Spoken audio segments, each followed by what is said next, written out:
Willie Pigram was senselessly murdered in the Lowe's parking lot. And still, I deal with that thing. What we're looking for is that magic phone call for somebody to call in and say, hey, this is what I saw, this is whom I saw, and this is the information that I need to give you.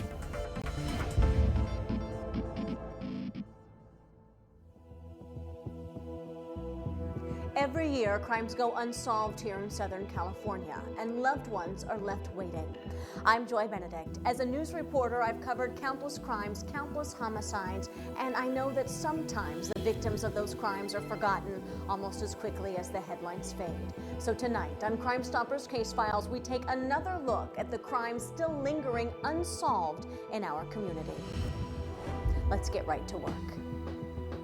It's September 26, 2004. 20-year-old Willie Pigram is preparing to go to college. Although he usually stayed home, he headed out with a group of friends cruising up and down the streets of Hawthorne. But Willie never came home. He was shot and killed, and investigators call it mistaken identity. Here is his story. With me being the youngest, I would have to say I just remember him like always looking out for me. He was like a protector. He didn't let nothing happen to me. He was like a trendsetter to all the rest of the kids in the family because I have 5 daughters and 1 son. So they used to always look up to him as what is little Willie doing. So he had a lot of pressure on him to do the right thing, say the right thing, be a good example. It's a story that I remember, I think about a lot because he was really a good son. He was in an accident. He called home, he said, Dad, it wasn't my fault. And the person that he was in the accident with, she grabbed the phone from him. She said, no, let me talk to your dad. She told me, she says, I just want to tell you that, I ran into your son. He was just sitting at the light, waiting on the light to change. And I ran into him. And she says, he jumped out of the car, which surprised me because I was afraid. But he opened up the door and he asked me if I was okay. And she says, oh, I felt so good when he said that because most young people, they would have wanted to jump on me. And she says, you have a great son, and I just want to let you know that I never met anybody that made me feel so good. And that was like the story of his life. He was always trying to help somebody or making sure that the person was okay. That's the type of son he was. Great character, great guy, very loving. Did whatever it takes to help someone else out. The way we grew up together and always being competitive against one another. He basically built that competitive edge in me as far as sports-wise and stuff like that. He was just basically one of the guys that helped mold me into who I am today. He was really fantastic in sports, and he played football and ran track. He wrestled, and that was a surprise to me because none of us wrestled before.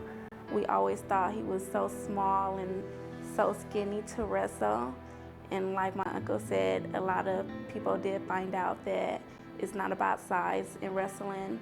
It's more of a technique, so a lot of people would challenge him, especially the older guys.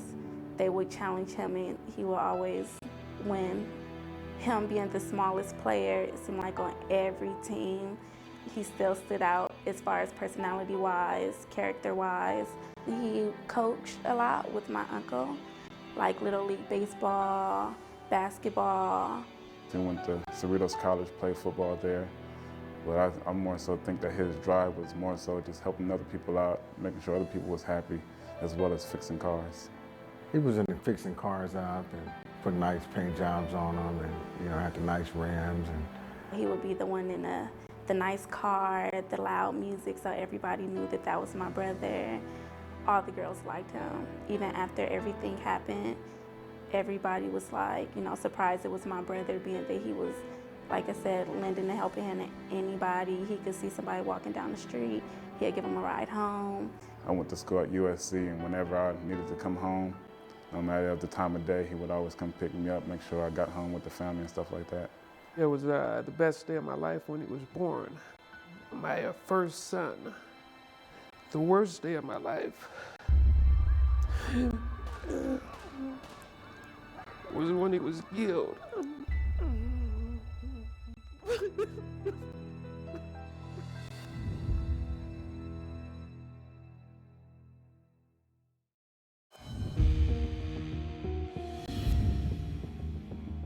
On September 26th of 2004, Detective Fournier and I were assigned to investigate the shooting death of Willie Pigram Jr. Willie was a young man, approximately 22 years of age. He and his 3 friends went to the city of Hawthorne, which is a suburb of Los Angeles, to a street called Crenshaw Avenue. On the weekends, car clubs, young people in cars, car clubs, it's a gathering place where they cruise up and down the avenue. At one point, there was a DUI checkpoint that was on Crenshaw Boulevard. The people all decided to go to the parking lot of Lowe's department store. There was approximately 100 cars in the parking lot. People are mingling. There was approximately 200 individuals there. At one point, Mr. Pigram was with his friend, and they were slowly cruising down one of the parking lot aisles in his green El Camino car. At one point, the suspect walked in front of Mr. Pigram's car, walked over to the driver's side, leaned in the window, and asked him, "Where are you from?" In the street world, that is a direct challenge. The individual is asking him what his gang affiliation is. Mr. Pigram, not belonging to any gang, out there that evening to socialize, to actually meet young ladies, told the individual, "I'm not from anywhere." He and his friend continued driving south through the parking lot towards the front of the store. And at that point, in essence, Mr. Pigram was trapped because of the logjam of vehicles. Witnesses state that the suspect came back, pulled out a handgun, leaned inside the window, and shot Mr. Pigram several times. His friend was able to escape safely out of the window of the passenger car. Witnesses say there was pandemonium at that point. Fatally wounded, Mr. Pigram slowly had his foot on the gas pedal. The vehicle ended up crashing against a light pole in the parking lot. Witnesses last saw the suspect running away with 2 other individuals north through the parking lot towards 120th Street. Mr. Pigram was pronounced dead almost immediately. He had suffered approximately 10 gunshot wounds. I have been doing this job for several years and have made countless death notifications. This particular one was probably one of the most impactful things that I have ever personally gone through. I still think about it. Upon telling Mr. Pigram that his son had been murdered, he had a violent reaction. He immediately bent over at the waist as if he had been shot himself. The pain was quite evident. And still, I deal with that pain. Deal with a lot of pain. His son, without a doubt, was not a gang member. His son lived an impeccable life, and he was out on a Saturday night in his car with his friends, not drinking alcohol, socializing. And for someone to senselessly take his life and destroy his life, but also the life of his family, including Mr. Pigram, is devastating.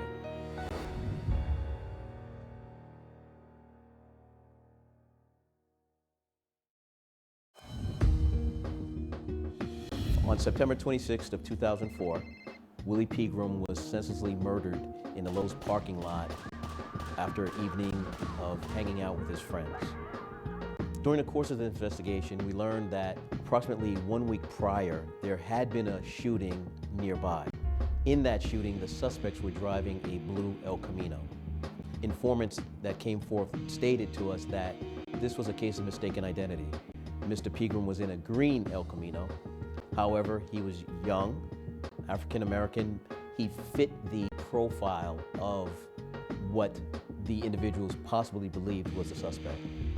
As I said, he and his friends had no gang affiliation. One of his friends had come from college that weekend. In fact, this was only his second time going to that area. It was not a gang-infested area.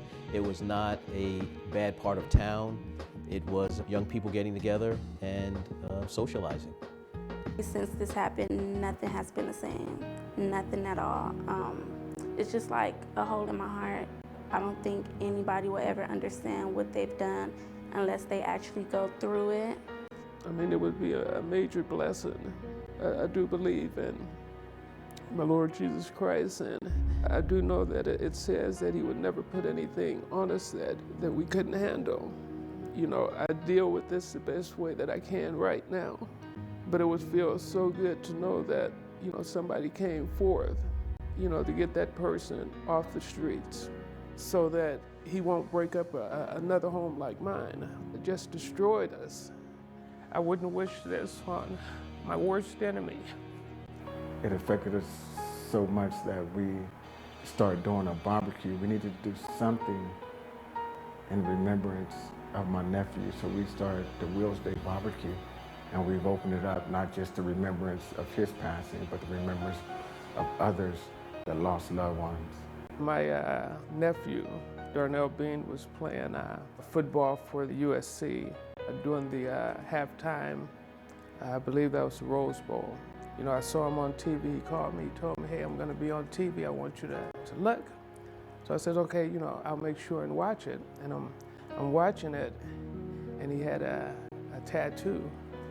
And he told the story about his cousin, how he was shot. And he said that he got the tattoo so he could carry him, you know, everywhere he goes. And I ended up getting the same tattoo that my nephew had so that I could also carry him everywhere with me. I could look down and I could say, I love you. If we could find out what happened to little Willie, it would mean the world to me. His passing was a few years ago, going on 8 years now, and we still have no idea the reason why it happened. And if we were able to find out who did it and why they did it, it'll bring us some amount of closure. We know that there was at least 100 people out there. There were several people that were within 15 feet of what happened. The suspect is described as an African-American male, approximately 5'9", 160 pounds, in his early 20s.